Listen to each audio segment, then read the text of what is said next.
In a quiet little village, surrounded by tall green forests and the soft song of birds, lived a boy named David.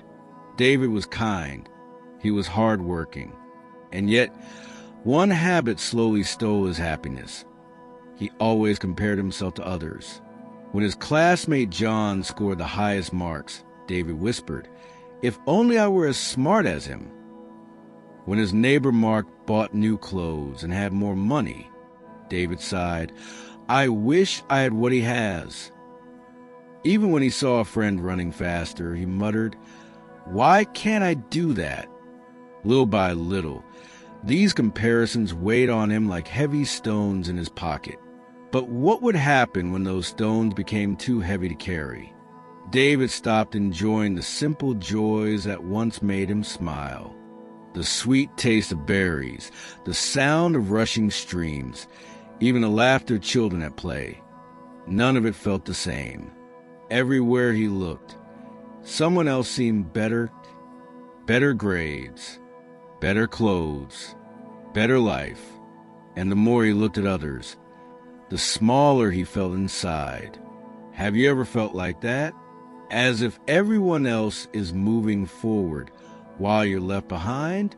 David carried this silent sadness until one day, something unexpected happened. One afternoon, a wise old traveler came to the village. His name was Grandpa Thomas. With silver hair, gentle eyes, and a calm smile, people gathered around him for advice. David, desperate for help, walked up to him and confessed, "Grandpa, I work hard, but whenever I see someone doing better than me, I feel miserable. It's like I'll never measure up."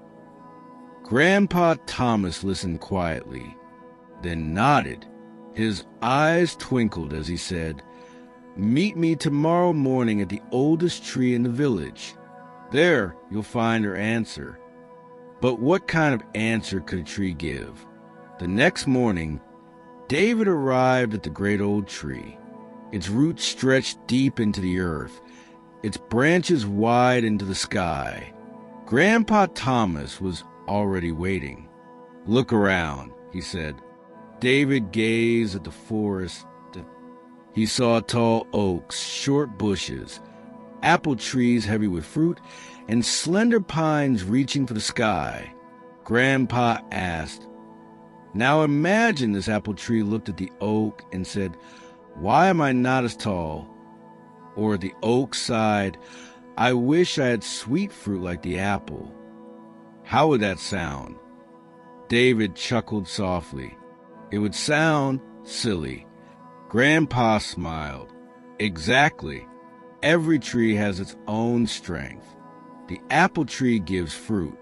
The oak stands tall and strong. Each is valuable in its own way." And David began to see the forest differently, not as competition, but as harmony. But Grandpa wasn't finished yet. Grandpa led David to a quiet pond nearby. The water was calm, reflecting the morning sun. In the pond, fish swam gracefully. Above, a bird soared freely across the sky. "Tell me," Grandpa said, "what if the fish wished to fly like the bird? Would that make sense?" David shook his head. "Of course not. Fish are meant to swim. Birds are meant to fly." Grandpa leaned closer. His voice was gentle, but it struck David's heart. "Then why, David, do you spend your life wishing to be someone else? You too have your gifts. Maybe you just haven't seen them clearly yet." Something shifted inside David that day. But would he truly change, or would the habit of comparison pull him back again? From that day forward, David tried something new. Instead of comparing himself to John's grades, he studied harder at his own pace.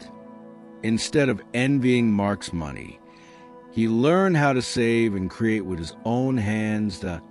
And when he saw others running faster, he didn't mutter in sadness. He practiced until he could run with joy. Slowly, he began to feel lighter. His smile returned. His confidence grew. The stones in his pocket were gone. But his true test was still ahead. Years passed. David grew into a strong, wise man. He worked hard, followed his own path, and eventually built a small business. He didn't just succeed. He became an inspiration in his village. People admired his work, but more importantly, his calm confidence. And when others asked, "David, how did you become so successful?" he smiled and answered, "Never compare yourself to others.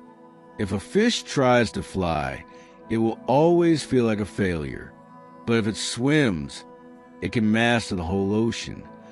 The villagers listened and hearts began to change because David had learned something timeless. The sun and the moon never shine together, yet both are equally important. And so are we. Your journey is yours alone. Your gifts are yours alone. Don't measure your worth against others. Instead, walk your path, your way.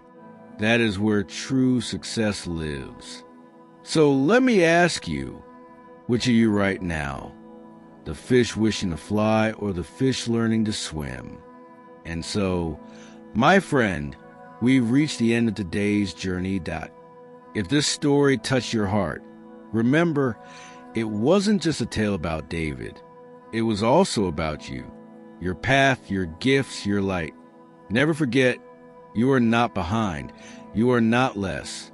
You are simply on your own road, walking at your own pace. And that's beautiful.